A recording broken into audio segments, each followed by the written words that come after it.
Got this, Kevin.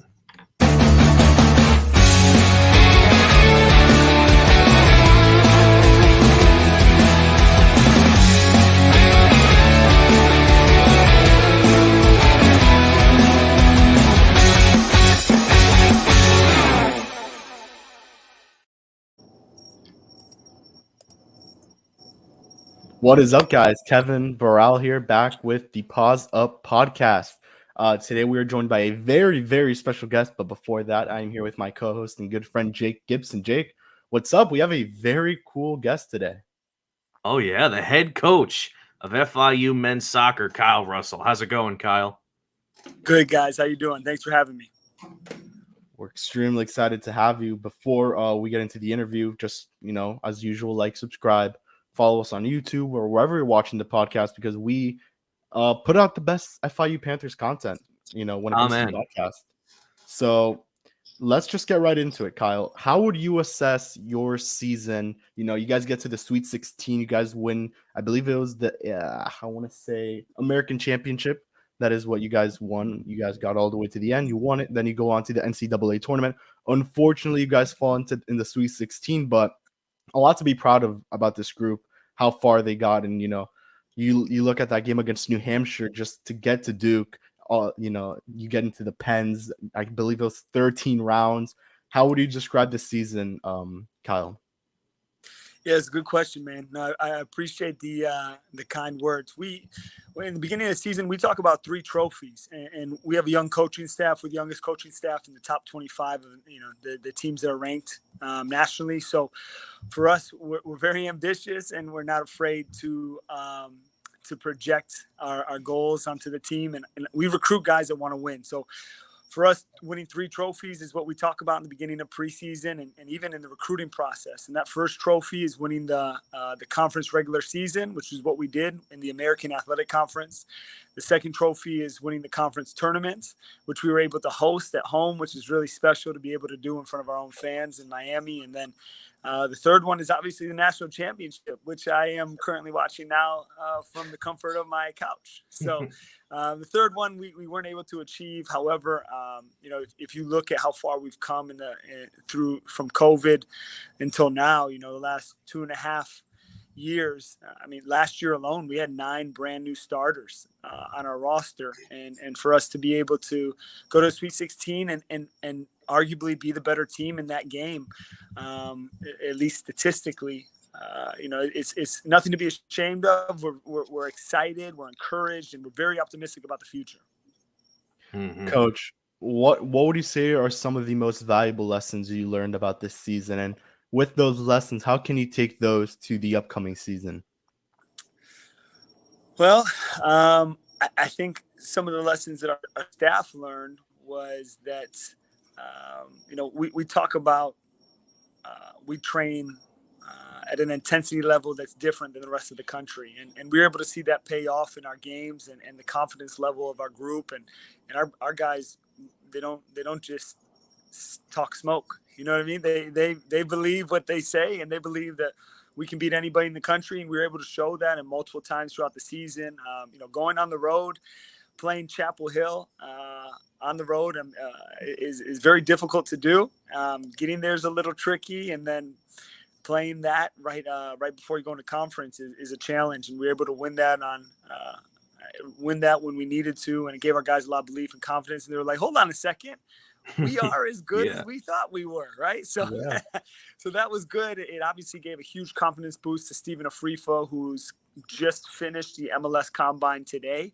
And we're hoping he's a first-round draft pick here next week. So I think that was a lesson for the guys that what we're doing, it works. And we're not a one-hit wonder. We're not a one-trick pony. We played many different players in many different positions, and we were able to build upon the success we had last year. And, man, I cannot wait for the next season to start already. You talk about confidence, and you also spoke about home field. I was there for a couple games this season, and you guys definitely have the home field advantage, and you feel it. Mm-hmm. You talk about all the athletics get together to go support your team. The fans, that rainy game against New Hampshire, there was a lot of people, You would have maybe expected not many people because of the rain, but that was almost a full packed out house. Coach, how important is having the fans there? And if you have a message for them, for next season to come out and support the FIU men's soccer team, go for it. Yeah, my message would be, if you enjoyed last season and you were excited about what was happening, just wait until next August. It's going to be more exciting, more fun. It's going to be one of those environments that we continue to grow and build, and we're always looking to make it more comfortable and exciting for the fans. And look, we want to bring in top teams into Miami. So as soon as I saw UNH and how good they were, we made sure that we scheduled them again to come play us in Miami next year. And so we have a lot of very good teams on our schedule because we believe we're one of the best teams in the country, and we want to prove that to anybody who thinks they're as good. And look, I've been coaching for a while now, and I've never seen the turnout that I saw at FIU at 1 p.m. On a Sunday against USF. I mean, my kids don't even like to be outside in Miami when it's that hot at 1 p.m. We had the stands completely packed. We had people lined up on the fence. There was music playing. There was people hanging over the fence with smoke bombs. It was pretty cool. And same thing with the rainy night game against UNH, man. The support from the student body and the community and even the other sports teams like baseball and many other sports. I mean, it was pouring. We were soggy for days afterwards, and to see all the fans out there, man, and then running onto the field and celebrating. There's a lot of cool memories. We made sure we went through that with the guys at the end of the season, like kind of hey, let's reflect back on the season. Let's take a moment and reminisce and go through all the memories. And you don't walk around this campus with your head down like you're ashamed. Because we didn't get that third trophy. Be excited, be encouraged, be proud, and then stay hungry for next season. Yep.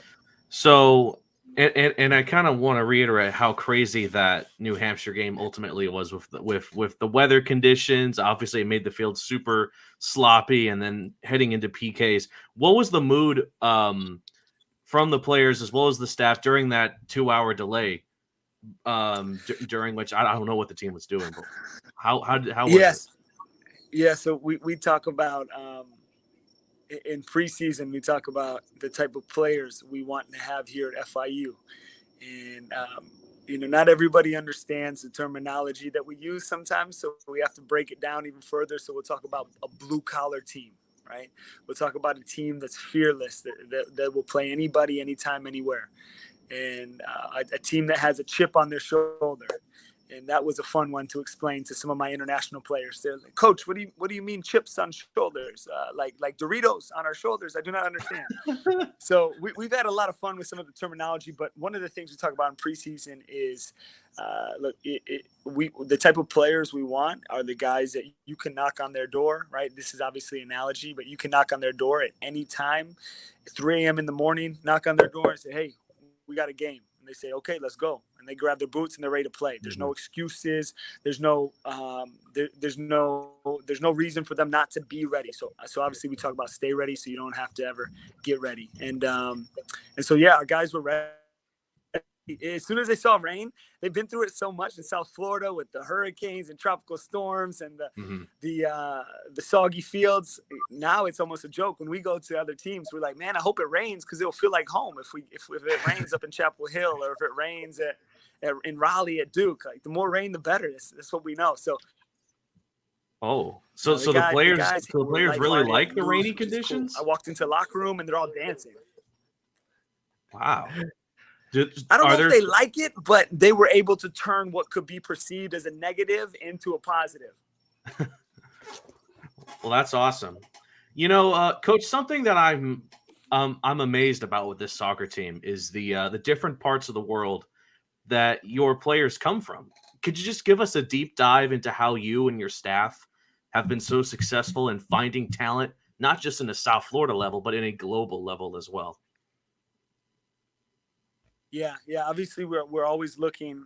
We start with South Florida, and obviously the rest of the state, and then work out regionally. But man, we're Florida International University, and we take pride in that name. And we don't care where we find talent. It's just about finding the talent that matches the character. And so I think that's what sets us apart in the recruiting process. I can't tell you how difficult it is to get 14 different cultures and 14, 15 different languages all to operate and move in the same direction in unity. But I think that's the gifting that's inside of the coaching staff to be able to foster that environment.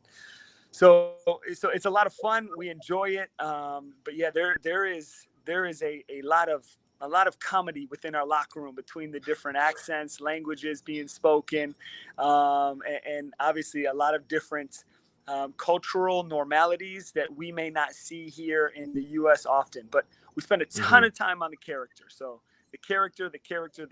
We will do interviews upon interviews upon interviews, cross-reference, and make sure they are who they said they are.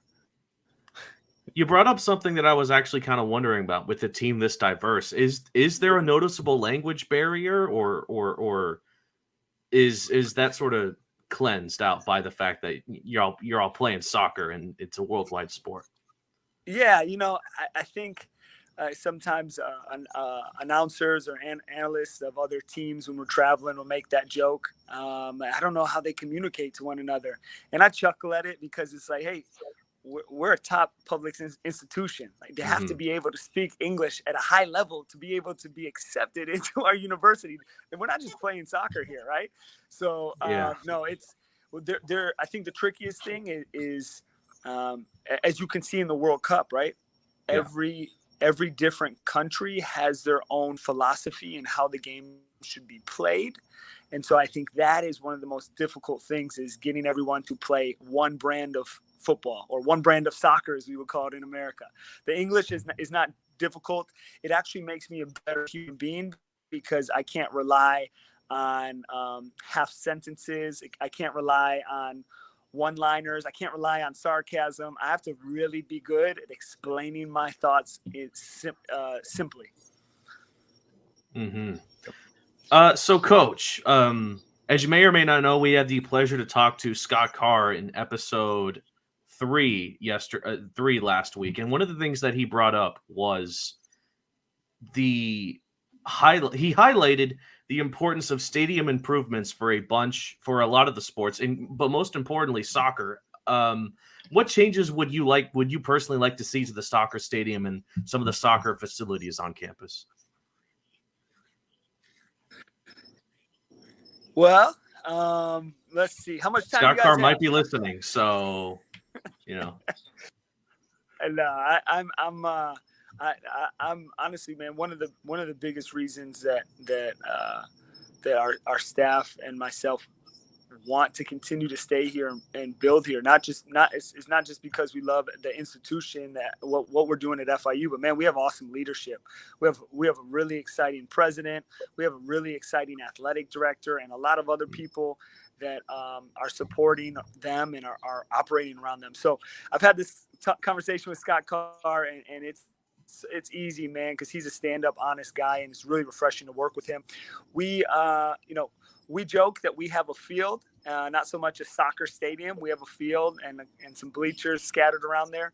So we would just love it to be all-encompassing and to be able to operate out of the soccer stadium and have storage there and locker rooms and suites and make it more comfortable for fans. And I think that would, I know that's in the works. I know it's something that we're trying to get blueprints for, and so yeah, no, we're excited. But yeah, the more that we can make things centralized and operate out of one area, the easier it'll be for us. But man, I tell you what, when that does get built, FIU is I say FIU men's soccer is a problem now. There's no turning back once we get a stadium. Oh yeah. I wanted to ask you, has there ever been any maybe consideration to play in the FIU football stadium? It has the suites, it has the capacity, and I'm pretty sure there's been soccer play there before. So has that ever been a thought, maybe? Yeah. So Miami FC, the pro team, plays there. Yeah. So, it definitely is something that we can do. However, there's a couple of difficulties, right? Scheduling with football training and ours. Like we're big fans of the new football coach, Coach Mack, and we want him to be super successful. So we don't want to be competing over the same space, but also, just soccer players in general just enjoy playing on natural grass like that. I get that question all the time from recruits. Hey, coach, so I'm from Norway and I'm playing in New York, but I'm transferring and I'm looking to play on real grass because I haven't done that in about 10 years. So do you guys play on real grass? So it is something that soccer players are very passionate about doing if they have the opportunity to do so. So, we played a preseason game against Stetson on it, and that was fine. We won the game 7-0. So it's not like it takes away from what we want to do. But we just enjoy the grass feel more and the intimacy of the fans when they're closer to the field. It's going to be pretty hard to fill up that football stadium and not make it feel empty. Yeah, that makes a lot of sense. Coach, I wanted to ask you, if you can describe this FIU Panthers team in 2022 in one word, what would it be?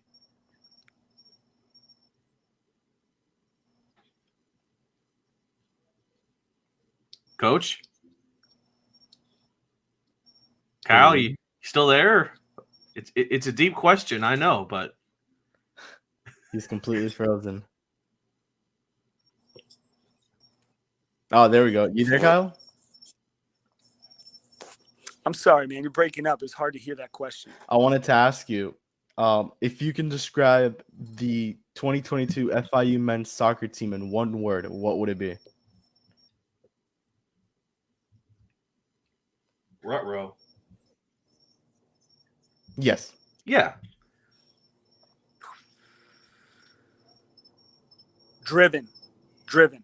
I would say driven, man. They showed up every day for training. They didn't care who we played, and they knew that they may not have accomplished every goal, but they were going to accomplish as many as possible, no matter what the circumstances. And they wanted to make sure they left FIU men's soccer better than where they found it. So driven for me would be the word. Mm-hmm. And then finally, before we get into some fun questions, Coach, if you just want to talk a little bit about the guys that stood out to you this season on the team and, why are you excited about next season with that group of guys that you're excited about? Yeah. Well, the guys that, I'm probably going to miss the most are the seniors, right? We had some warriors in the back. Carlos Scheckerman, he fractured his face. Yeah. And didn't miss a beat. And he was able to come back and play with the mask. He separated his shoulder. He was able to come back and play with the shoulder pad. He was an absolute warrior. So we'll miss him. David Garcia, Scholar All-American. He's the only guy on our team that started for 4 years. So under 2 different coaching staffs, the old staff and myself and our staff. So his leadership and experience for sure will miss a lot. There's a lot of other guys too, but I'm excited because we are returning some 5th-year seniors. We're returning Philip Hildebrandt from Denmark, who's a big-time player for us. Yushi Nagao, the Japanese player in midfield that has 3 lungs and never stops running. And then we have a couple other guys that, Bernardo dos Santos Montero. Everyone loves to say his name. He's Bernardo. Number 7. He's flashy. He's fun to watch. He's a workhorse. And then, we're just now scratching the surface with guys like Joao Dominguez. He's 18 years old, true freshman from Portugal, never been to America, doesn't even understand college soccer. And he ends up winning the starting position and shutting down big-time wingers from all over the country and laughing and smiling while he's doing it. So, man, the sky's the limit for some of these kids, man. It's going to be very exciting. I love to hear it. All right, time for some fun rapid-fire questions. Kyle, are you ready? Yes. So what initially got you into soccer growing up? The neighborhood I grew up in was not the safest of neighborhoods, and you had 2 choices: you played football or you played soccer. And I just, my parents put me in it when I was really young, and and that with a couple other sports. And when it came down to choosing, everybody has to make that choice at some point, unless you're Deion Sanders and you just are a stud and play 2 professional sports. I had to choose in high school whether I was going to do football or soccer. And, all my friends at that time were playing soccer, and I just wanted to do what they were doing. And, I will never forget that a buddy of mine named Vinny Banda, who stood up in my wedding. Like, I just wanted to hang out with him. So I was like, I'm just going to keep playing soccer. And I don't know if I'm going to keep growing and be big. And I feel like you can be small and still be good at soccer. So I'm going to do that. And yeah, man, my parents sacrificed a ton of hours driving me all over the Midwest for games. And, it's crazy now looking at life where I'm coaching and I've found my rhythm and my niche, I feel like. And man, I'm super grateful to God for the opportunity. And I look back and I'm like, man, who would have thought there's no way my parents would have thought driving me to Indiana across state borders to play a game in the middle of nowhere that one day I'd be coaching soccer at a top institution like FIU. So that's what got me into it. Who is the best soccer player in the world right now? Ooh, Lionel Messi, 100%. We're bringing him to Miami there you as go. soon as this World Cup's coming. So you're a big believer in that. You think it's going to happen? He's coming. I'm telling you, he's coming. He's coming. Oh, that would be so cool. Don't tell too many people because I want to get tickets before he signs so I can get him at a good discount price. Yeah. That's going to be a big problem. Yeah. What soccer player, past or present, would you love to meet the most? Ooh, man, that's tricky. Probably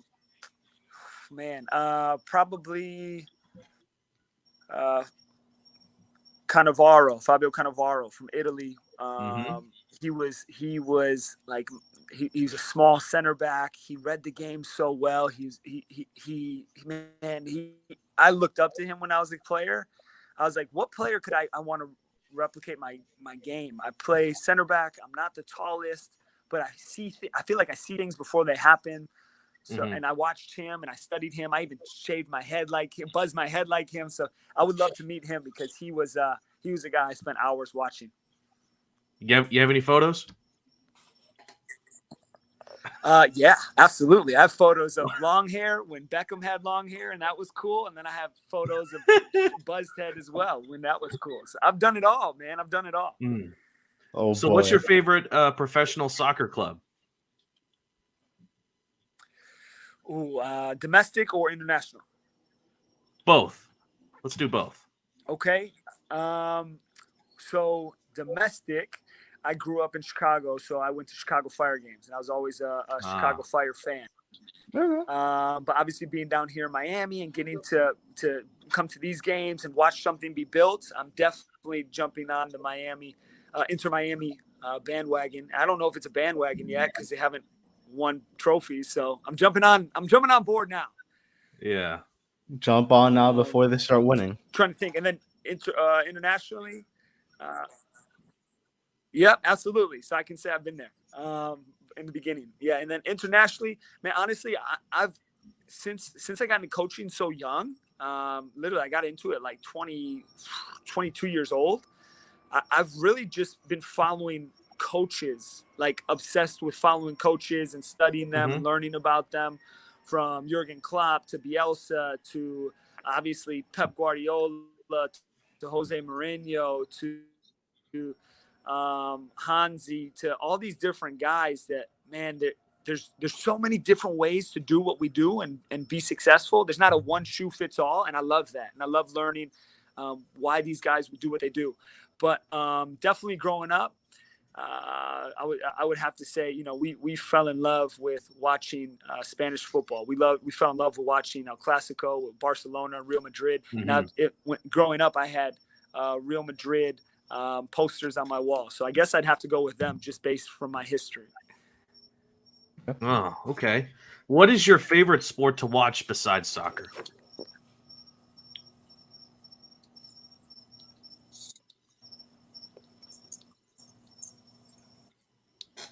Okay.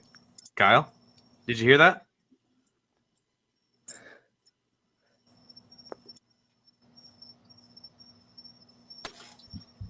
You're gonna have to ask it again. Yeah. Kyle, What was that? Yeah. What's your favorite sport to watch besides soccer?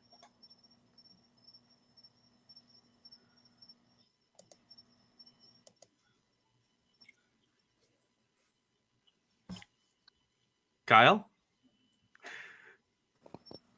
My favorite what?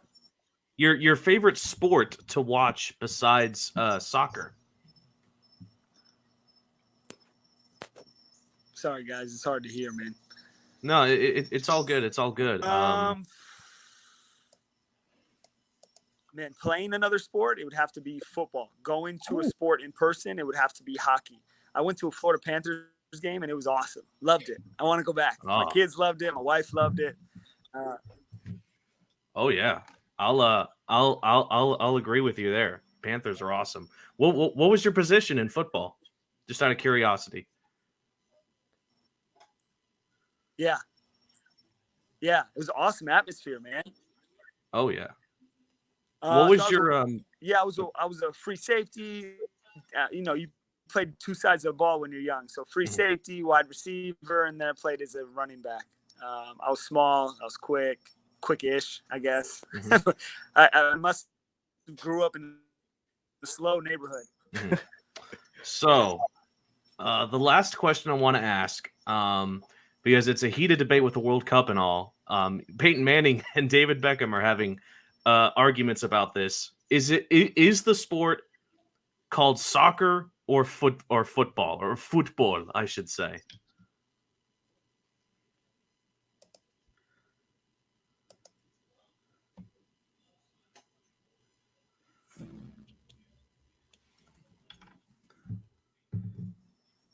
Oh, he's completely gone now.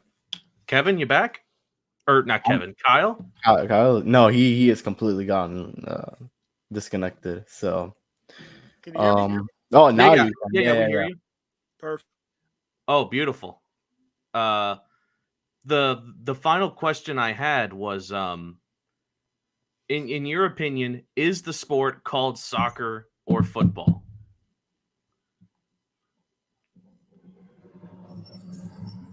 Ooh. I can see you guys. Can you see me? Yes. Perfect. Yes. The final question I had, is the sport called soccer or football? It's called soccer. It's called soccer only because I got beef with England right now. We played them in the World Cup, but you'll hear my in speeches before games. I say football because our team is heavily international, so I say football a lot. But we're American. I'm America. I'm American proud. So I say There you go. soccer. USA all the way. Amen. We'll have to let Peyton Manning and David Beckham in on that one. Yep. We'll let them know when I'm there watching Messi play. I'll let Beckham know. So, Gustavo, who's watching our stream, had a question. We'll ask that real quick. What was your favorite win as both a player and a coach? Man, favorite win as a player and a coach. Favorite win as a coach must have been against Marshall last year when they were number 1 in the RPI, the former national champions. It was on senior night. It was to win the conference, and it was my first season as a head coach, first full season as a head coach. So that one for sure. Last game of the regular season, it was awesome. It was even I watched the video back the other day, and I was like, man, what a cool moment that was, man. Not many people get to experience that. Coolest moment as a player. Probably for me being in the MLS Combine. It was a cool moment. I felt like back in, 2009, I was in the MLS Combine, and it was just you were playing with the other best, 50 players in the country coming out of college soccer. So that was a cool moment for me, and I was like, man, I did something to where I was recognized as a top player. What happens next, I don't know. Obviously, I got into coaching early. But no, that was the cool moment for me as a player. And the special question that I'll call it the Scott Carr question. What is your favorite food spot in Miami? Oof, favorite food spot in Miami. There's this place called Latins right around the corner from FIU. And I know that's probably not going to be, I'm not talking Wynwood, South Beach. I'm right around the corner from FIU, little spot called Latins. We go there with the coaching staff, and they treat us like gold. They're awesome Cuban coffee. The Ooh. meat is always fresh and perfectly Ooh. cooked, and it's reasonably priced. I'm all about a good deal. Oh, so Love next it. time I go to FIU, what's your order? What's if I ask what's the Kyle Russell special? What am I getting? Well, they're getting a cafe con leche with no sugar. They know that for sure. No, they see me now and they say no sugar. I say no sugar, and then they roll their eyes at me. And then, and honestly, I try and switch it up because I want to be able to say I've tasted anything that somebody's asked about. But tostones is a must. Ooh. Sweet plantains is a must. Yeah, and the main meal is always switched with some form of meat for sure. All right. Sure. That sounds absolutely amazing. I love Cuban food so much. All right, it is quickly time now for the Pause Up podcast news break. Well, I'll be going over some of the biggest news in FIU and FIU athletics real quickly. We got 3 stories for you all. First one, it happened. It was announced only about a few hours ago. T.Y. Hilton, the 4-time Pro Bowl wide receiver, has joined the Dallas Cowboys. If you may recall, during this offseason, he was silently cut from the Indianapolis Colts. He unfollowed them on Twitter about a few weeks ago, and now he's found a home with Dak Prescott, CeeDee Lamb, and Ezekiel Elliott in a very playoff caliber team. Next up, FIU baseball has released their schedule. Their season opener is against the George Mason Patriots on February 17th through the 19th, and keep in mind, for students interested, their first 15 out of 16 games will be at home. And some of the notable matchups for FIU, they're going to take on the SEC school Missouri in late February, and 4 matchups against the University of Miami in both March and May. 2 at home and 2 on the road.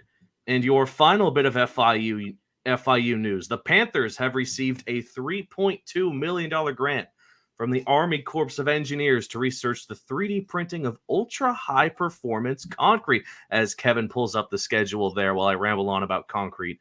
As it's known, UHPC is more durable and lightweight than normal concrete while also being more water resistant and having a smaller carbon footprint. It's made using 3D printing, which provides the ability for creating complex designs on the click of a button, which would be a logistical breakthrough but is still plenty of years away. And that was your FIU news break. We got one more thing to talk with you about, Kyle. And in the spirit of soccer, let's talk a little bit of World Cup and let's make some predictions for the semifinals tomorrow and Wednesday. Let's start off with Argentina and Croatia on the 13th at 2 p.m. Who do you got, Kyle? Argentina. Messi.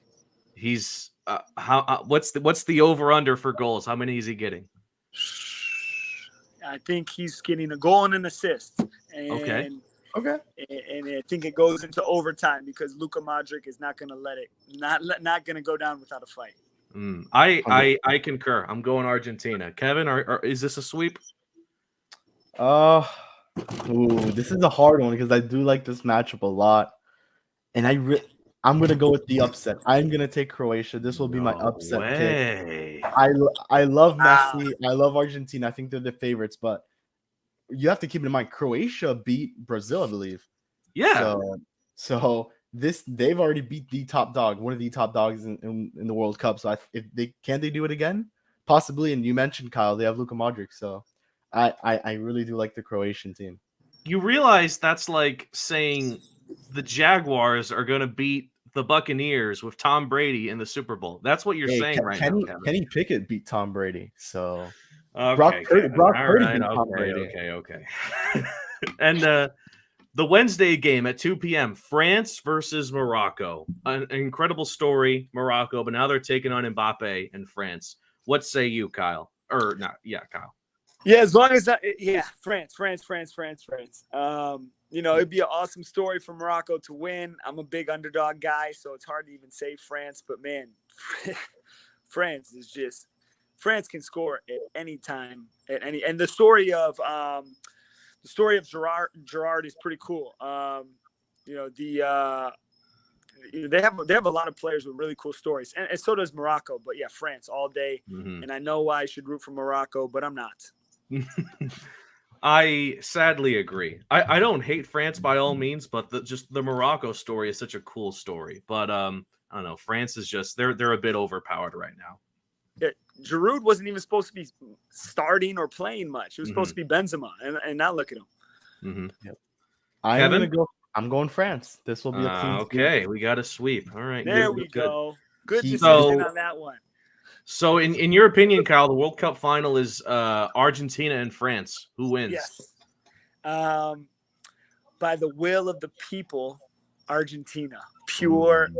Everyone in the world will be, except for France, everyone in the world will be rooting for Messi if he makes it to the World Cup final. This is the one trophy that has eluded him. He's done after this. So, 100% Messi if he can make it there. So Messi wins the World Cup, is known forever as the greatest player of all time, and he comes to Inter Miami and then wins a couple of MLS Cups as well. Yep, and then we're all there watching the game together in press box seats. All right, that's awesome. That's awesome. Before we give our final thoughts, Gustavo says, "Coach, go to Flagler and get some fritanga in your life."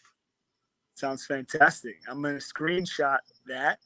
Did he type that in the chat, or where did he say that? Yeah, he's watching it from Facebook, and he just, I guess we were talking about food. He got a little hungry, and he wanted to bring up Flagler and some fritanga. Just screenshotted it. I have a assistant coach from Miami, so he shows us all the spots. He has not shown me that spot, so I'm going to be the guy driving tomorrow. Oh, all right. Coach, you've been super awesome. We can't thank you enough for joining us today. Any final thoughts? Maybe one final message to the fans? Anything like that? Yeah, man. Any FIU Panther fan for any sport should be encouraged and excited right now, man. There's a lot of exciting things happening that haven't been publicized yet. There's a lot of good people inside of the department.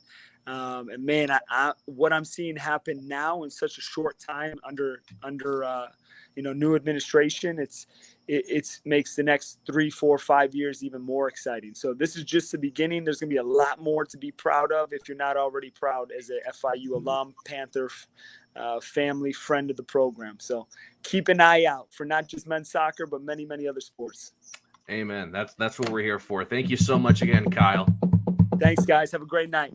Absolutely. And with that, we will wrap it up. There we go, Kyle. Do you want to get some NFL predictions in?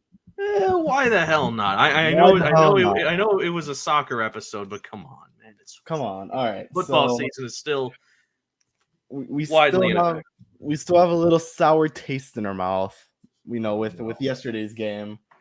But we can still get some predictions in. We won't predict the Monday night game, obviously. That's currently going on. Can I get a score update, Kevin? I will give you a score update. The Patriots are winning 7-3.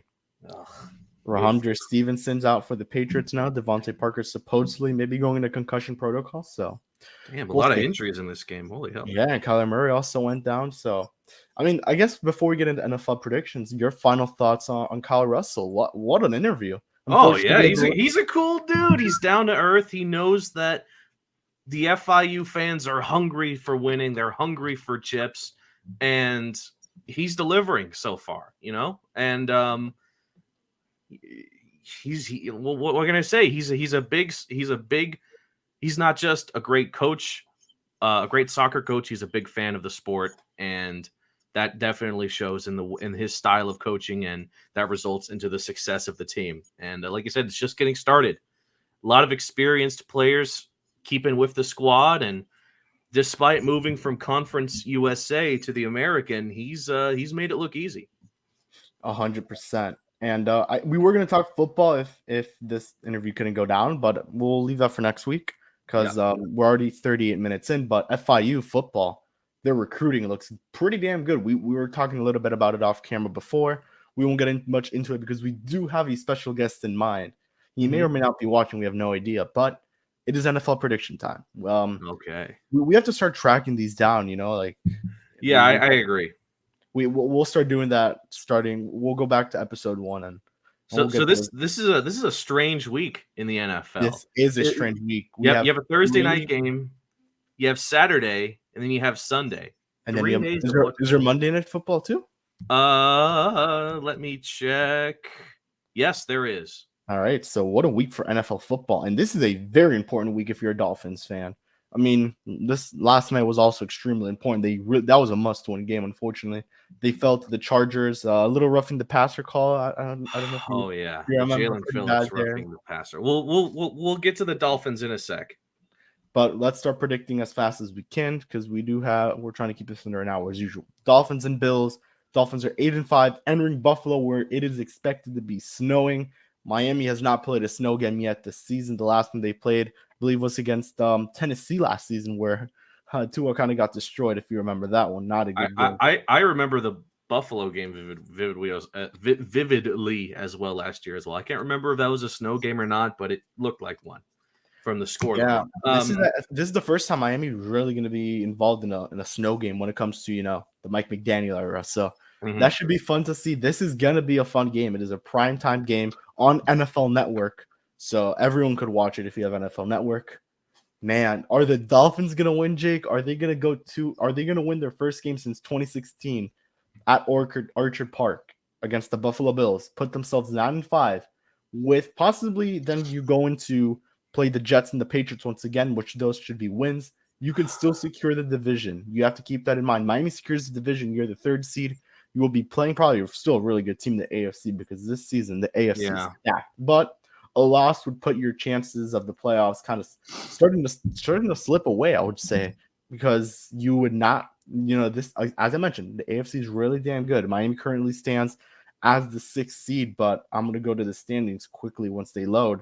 And the teams that are looking outside are pretty damn good. You have the Jets, Patriots, the Jaguars are somehow looking on the outside, and then the Raiders. I mean, all teams that are under 500, but at the moment, the wild card stands Bengals, Dolphins, Chargers. Really, the last team remaining, I mean, we could both agree the two AFC East teams, Jets and Patriots, but those teams have been pretty impressive this season. And the Jets may be slipping, though, with Mike White out.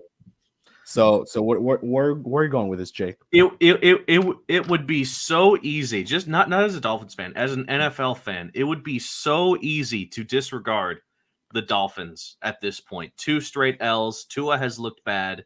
The offense has become predictable. Mike McDaniel, he's a brand new coach, yada, yada, yada. It would be so easy to write off the Dolphins. But that's exactly why I'm going to go with them in this game. They're going to find a way. They're going to find a way. The defense is going to players like Christian Wilkins and Jalen Phillips, who have been absolute stars so far this season, they're going to find a way to quiet down the Buffalo offense. And Tua and Tyreek are going to figure it out, get it all back together, make some plays that we haven't seen before, and they're going to find a way to win this football game. Am I being delusional right now? Maybe. No, because I am also going the Dolphins winning this one in Buffalo. I think, you think of the Dolphins, the first thing you think of is Tua and Tyreek Hill. Yeah. I think we're going to see a lot of the run game, especially in the snow. Miami, where Mostert, you have Jeff Wilson. Hopefully he's healthy to play. Yeah, hopefully he's back. He didn't go down. He went down last night. We're recording this on. Suffered, I believe, a hip injury. Yes. So for the ones that aren't going to be watching this live, we are recording this on Monday, December 12th. So the Dolphins just wrapped up their Sunday Night Football last night. So, yeah, I'm going to go Dolphins. I think it'll be probably the best game of the season when it comes for the Dolphins. I know we talk about that Week 2 Baltimore game being the best one of the season, but I think this is going to top that. I don't think it'll end with the clock running out in Buffalo trying to get back into at least a snap formation there, but yeah, I'm going Bills. I'm going Dolphins. I would be wild if I went Bills. The next game is another divisional game. This, I believe, is also this is a Thursday night game. So it is 49ers and Seahawks. Seahawks just came off a very disappointing loss against the Carolina Panthers, but Brock Purdy dropped 35 on Tom Brady. So, what are you going with here, Jake? Brock is Brock the next Joe Montana? We have yet to see, but he's honestly playing like him right now, and that's kind of unbelievable. Oh yeah. But at the end of the day, he's a rookie, and his luck is going to run out. And I think it's going to run out in Lumen Field. The 12th man is going to bring it. Geno Smith has been electric. So has this entire Seahawks offense. It's going to be a high-scoring game, but I think Seattle will come out on top in this one. the status of Kenneth Walker is still, unknown when it comes to will he play or not. But I'm going to go with the 49ers. Okay. Brock Purdy's going to keep it up. And Pretty good. And you still have Christian McCaffrey. You don't. Yeah. Is Debo out basically the rest of the season? I don't think so. I think he's going to be out for at least a few weeks. Definitely not playing this upcoming week. Yeah. So I think they'll, they're going to rely on Christian McCaffrey big time. So I'm going to go 49ers. And yeah, the Seahawks, they're a good team. Is the gas running out for Geno Smith? Who knows, But and you're playing the defense. You're playing the 49ers defense, the best defense in the NFL by arguably, many say that. So this is the other Saturday game. I think this is the morning game or the afternoon slate. Yeah, this game. is The 1:00 game. It is Colts versus Vikings. The Colts are now 4-8-1. Vikings are 10-3. They just lost T.Y. Hilton. We spoke about that. Well, he wasn't even playing anyway. So yeah, he wasn't playing, but a franchise icon, I guess you could say. Man, is this technically a primetime game? What do you consider this primetime? It's a nationally televised game, but it's not a primetime game. Okay, so I'm gonna go Vikings. I'm going Vikings as well. 1 o'clock, Kirk Cousins. Again, 1 p.m. Kirk Cousins is a menace, and I even think the Vikings are going to debut a brand new white helmet. They're going to go white out. I saw that. They're going to have the icy white helmets. Give me Minnesota. Cool. Ravens and not really much to say. This is the 4:30 slate game. Okay. Ravens versus the Browns. Is Lamar playing? I want to say yes. I want to say he's going to be in. I'm still gonna go Ravens either way, but I believe in Tyler Huntley. So I'm taking Ravens over Browns. I'm gonna go. I'm looking good.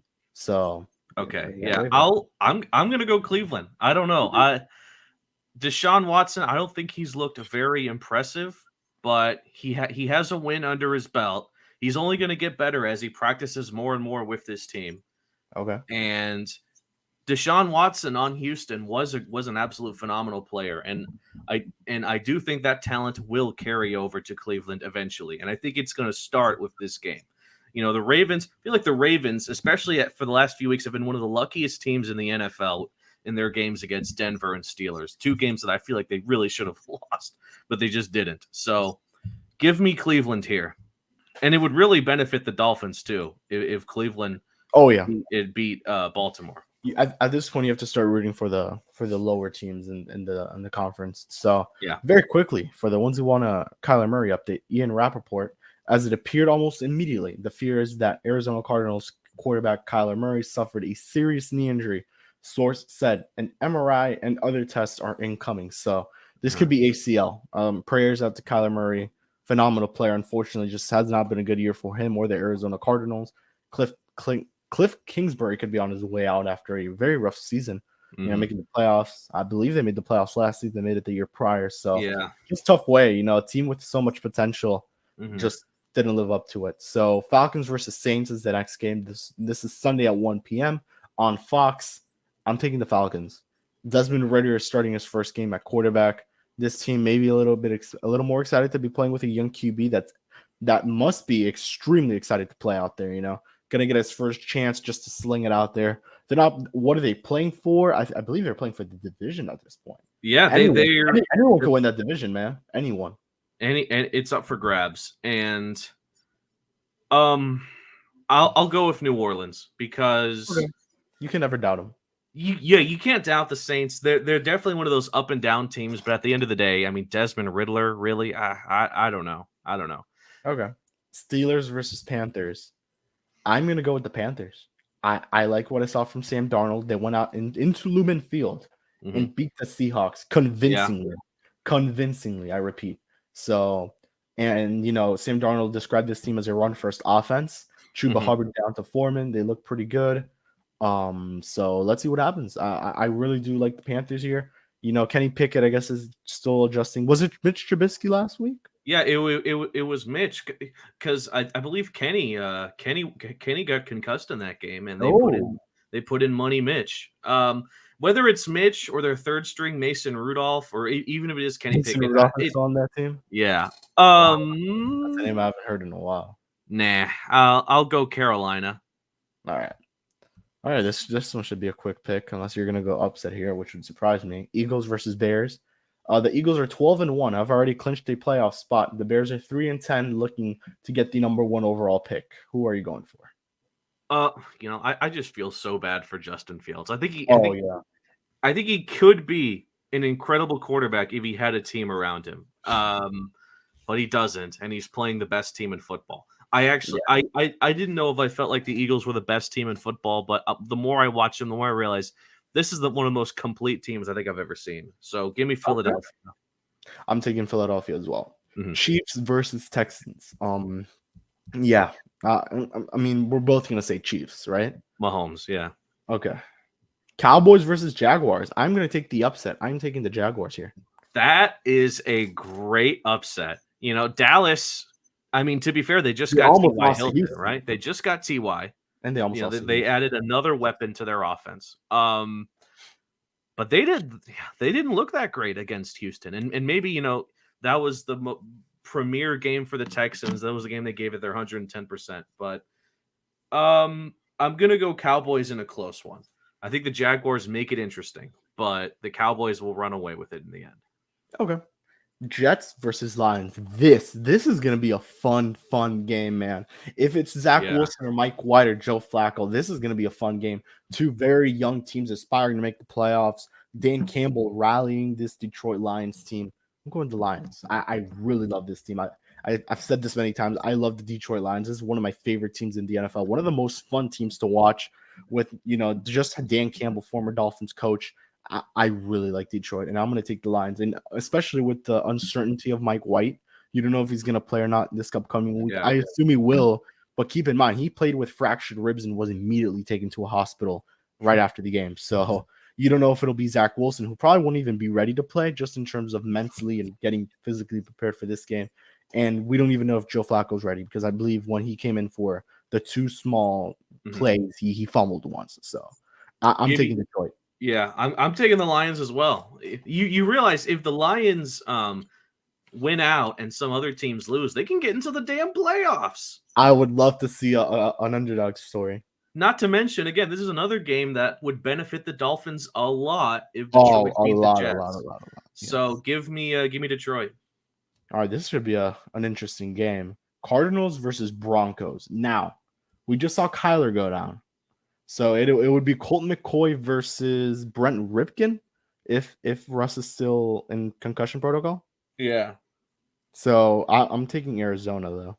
This is going to be, as far as the quarterback battle goes, this is going to be unbearable. The toilet bowl, man. Yeah. If it's going to be backup quarterback against backup quarterback, it's going to come down to who has the better defense. And in this case, it's Denver. So I'm going to take the Broncos. Okay. Patriots and Raiders, another game where a Patriots loss would benefit Miami. But unfortunately, I don't see that happening. I'm taking the Patriots against the Raiders here. Hey, former coach Josh McDaniels against Bill Belichick.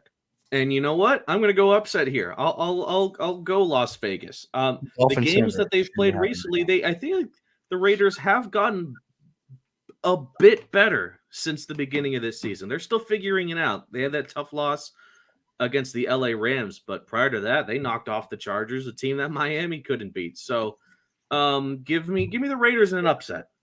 And shout out to the Miami Heat beating the Indiana Pacers. Hey. I'll tell you the final score, 87-82. They were up 19 at one point. Miami always does this, man, where they're up by a large margin and then they blow it. But Miami kept the lead and they won there. So shout out to them. Titans versus Chargers. Go ahead. What were you going to say? I was just going to say that's like the return game for Oladipo, right? Return to Indiana. Yeah. Titans versus Chargers. The Titans are a mess, man. You see them, they're 7-6 and all of that, but they fired their general manager. This team kind of looks like a mess, in my opinion. At least they just released a good amount of players today, 3 players to be exact. The Chargers are coming off the highs of beating the Dolphins on Sunday Night Football. Unfortunately, I'm going to take the Chargers here. I agree. And if the Dolphins do get into the playoffs, I hope they play Tennessee. I hope they play Tennessee. Yeah, That's the Tennessee team would I win can the see division. Miami beating. Tennessee would win the division. Yeah. Yeah, because like Well, would Miami play Tennessee at Miami or in Tennessee? no, Because it would be in Nashville because they're the division oh, winner. But that's pretty bad. still, I think that's going to be the best chance for Miami if they Yeah, want but to win a playoff game. Instead of playing Kansas City, Cincinnati, even the Kansas City, Cincinnati, or Tennessee, between those three teams, I would rather Miami play the Titans. So I don't know. I still think as a Dolphins fan who has seen Ryan Tannehill for 7 years, he's just not going to win you the big game. He's just not. So give me Los Angeles. Devontae Parker and Jack Jones are out, so there are more injuries on that Monday night game. Mm-hmm. We have to get Gus on here to do these NFL predictions, man. If you're watching Gus, we're gonna get you on very, very soon to do these. What is it? The NFL Stradamus? No, that's Edwin. That's Edwin. Oh, that's Edwin. Oops, sorry, Gus. Shout out to Edwin, the NFL Stradamus. They're live tomorrow, so right here in this YouTube channel. If you're watching, they'll be live tomorrow. Probably making these exact picks. So we're gonna continue. Bengals versus Bucks. Tom Brady versus Joe Burrow. This should be a very interesting matchup. This is in Tampa. Brock Purdy just destroyed, Tampa Bay defense. Not Tom Brady, the defense. That's why I'm going to take the Bengals. Unfortunately, because once again, not helping Miami's case too much. But I'll take Cincinnati here. Yeah, I don't know. I feel like Brady could have had a better send-off tour than this. I want to see the Panthers make the playoffs too, man. Oh yeah. I feel like Brady could have had a better send-off tour than this. That is assuming he's even going to leave. Now they're saying he might stay another year, or I don't know. But I'll go with Cincinnati. Joe Burrow and Jamar Chase are just going crazy, and there's not many teams I think who could stop them this time of the year. And I thought the same thing last year, and they got all the way to the Super Bowl. So give me Cincinnati. This should be a fun game. Giants and Commanders, they just tied recently, so they're 7-5-1. The division currently stands with them both tied at that third spot, I guess you could say. Winner would basically take sole possession of third place.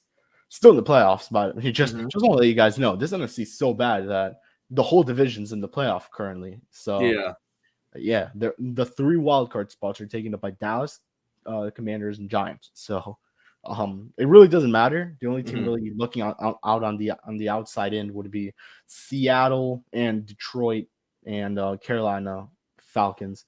I really don't think Green Bay is going to get in this year, in my opinion, at least. Jake, can we go another tie? No, I'm joking. No. I'll take the Commanders. Yeah, this is a little easier a pick for me. Eagles blew out the Giants. The Commanders beat the Eagles. Therefore, the Commanders beat the Giants. There you go. I like the way you think. And then the Monday night game, another, I guess, toilet bowl type game. Rams versus Packers. I'm going to take the Packers. Rams are rolling out with, but they have Baker Mayfield. It's gonna be, I don't know. Baker looks good with the Rams. Yeah. That's actually another discussion we'll get into just right before. I think it's a little too late for the Rams in the playoffs. I think it's a bit too late. Yeah. It's definitely late, but I wanted to bring up the conversation that does Baker take over this team if he plays well enough? I don't see why not. I've always liked Baker Mayfield. But what do you do with Matt Stafford? Do you trade him away? I don't know. Trade him he just won you a damn championship. You can't just send him out like that. And keep in mind, Sean McVay is gonna stay if that championship core stays. If you see Aaron Donald retiring, you see Matt Stafford get traded, Jalen Ramsey go out the door, Sean McVay's out, and you have to find yourself a new coach. Yeah. So with all that said, give me Green Bay. Yeah, I'm taking the Packers. That was a pretty easy one. And that is where we will wrap it up, Jake. I think next week we have a cool plan for who we want on. We kind of have that decided. We're going to be talking FIU football, so you can make your predictions off of that. Maybe he's watching, maybe he's not, but I'll get in contact with him this week, and we'll get that going. Once again, huge thank you to Coach Kyle Russell for joining. That was an extremely good interview. I think what we could do, Jake, is clip that interview, post it as a separate video, then have this whole live stream, which many will be watching, I assume, after. We want to thank you. We broke, was it 300 views on Twitter, Jake? Yeah, we got like I'll check the viewer now, but It should be higher. it was in the 330s last I checked, and that is unreal for our first or our not first. We can't forget First live Jonathan stream. Mayer. First live Our stream. second live stream. Oh, was there a second one? What was the Jonathan Mayer one not live, or It was not live. oh, it was not live. You are correct. Well, oh yeah, 339 as it currently says. I'm gonna watch it again and I'll make it 340. There we go. All right, 340. Alrighty, and you guys heard that intro music. We've hit the hour marker. Any last words, Jake?